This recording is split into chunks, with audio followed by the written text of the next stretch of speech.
nakamasko, bubukas. Ano po masasabi niyo din sa project na po? Ay finally, ngayong umaga ay mabubuksan na po natin itong Lagos-Nilad. Saktong-sakto po ito sa paparating na Kapaskuhan. Alam naman po ninyo, pagdating ng Pasko, dinadayo pong Maynila. Ito po ay isang major thoroughfare, papunta po ng Divisoria, ng Recto. Kaya malaki pong kaluwagan ito pagka nabuksan na po natin ito ngayong umaga. Mayor, ano po maasahan natin sa bagong Lagos-Nilad dun sa mga ginawa po rito? Una-una po, inaasahan po natin na hindi na sila makakakita ng mga lubak-lubak pagdaan nila kapag tuwing umuulan po. Pangalawa po, inaasahan po natin na hindi na rin po magpapaha. Kanina po kausap ko lang si Congressman Erwin Tieng at nagkaroon po siya ng karagdagang pondo na tutulungan po niya tayo para ma-upgrade pa rin ang pumping system po dito sa Lagos-Nilad. Para eventually talaga yung pagbabaha na nagiging problema dito, kasunod nun ay pagkakaroon ng lubak, magkaroon na po ng, kasagutan. Hindi na po... Nasa magkano pong budget, ma'am, idadagdag pa para sa pumping station? Congressman, ikaw magsabi, Congressman. May nakuha kaming 100 million na additional para sa phase 2 ng pumping station natin. Kasi importante yung pumps, mailabas yung tubig. Mayora, congratulations po. Ma'am, question lang po, no? Pagkatagulan po, dati notorious po ito napupuno. Totoo po yan. Anong may expect natin pagdating ng tagulan? Ganun na nga po, pagkadating ng tag-ulan po, inaasahan po natin na hindi na babahain at hindi na magkakaroon ng lubak. Kung makikita po ninyo, medyo tinaasa na po. Sementado na po siya, hindi po siya aspalto. And sa tulong po ng karagdagang pag-upgrade ng pumping system, sa tulong po ng tanggapan ni Congressman Erwin Tieng, ay lalo po tayo makakasiguro na hindi na magbabaha sa lugar na to. Kasi ano po ito mababa, below sea level, mababa. Kaya ho talagang binabaha siya. Binabaha siya. Mayor, meron po bang limitasyon sa mga daraan po na sasakyan dito? Ito po ba magdaanan ng lahat po, pati mga trucks? Paano po yung mga dumadaan dati na pinapayagan, ganun pa rin naman po. Mas matibay na po ito in-upgrade po natin. Nilagyan po natin ng concrete. Pati yung drainage system po inayos natin. Kaya sa tingin ko kahit ano pong klase ng sasakyan ay pwede magdaan dito. Mayor, mas maliwanag na rin po ba paggabi? Opo, mas maliwanag na po. Nilagyan po natin unang-una ng solar studs. Yan, makikita nyo po may solar studs yan. Opo, ayan po, may solar studs. Tapos inilawan po natin magkabila para maliwanag po. Kagaya na rin ho ng pagpapailaw natin ng mga major thoroughfares dito sa Maynila. Mayor, pa-explain lang po, paano tayo yung initial na upgrade, ma'am, dun sa ating drainage system sa Kampo? Opo. Hindi ko na-gets yung ano nyo. Yung initial upgrade po sa drainage natin, ma'am, dito po sa... Opo, inayos po yung... Kasama na yun Ang ngayon,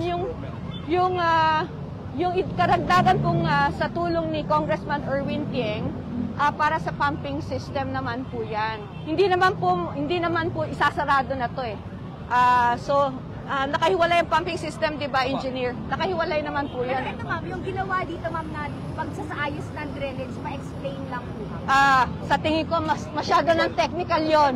Mas kaya yon. Hindi na po.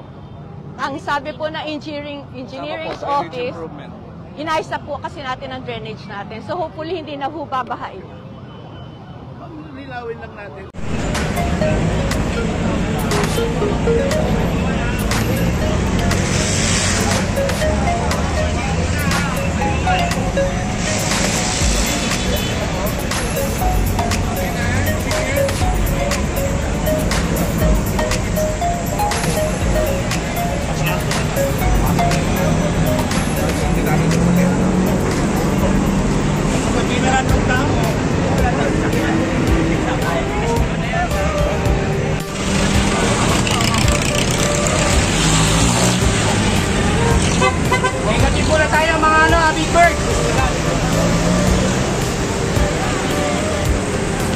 Anheg! Like, bigil muna tayo mamaya na yung mga big bird. Wala mo nang pangka. Wala mo nang pangka.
Ayun mga master, no? Binuksan na nga tong lagos nila dito sa mga motorista dahil napakatagal din na nagawa nito eh.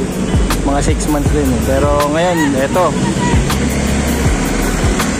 Binuksan na ngayong November 28 ng 2023. Yan sa pangunguna ni Mayor Hani Lacuna. Napakaganda ng kalsada na to.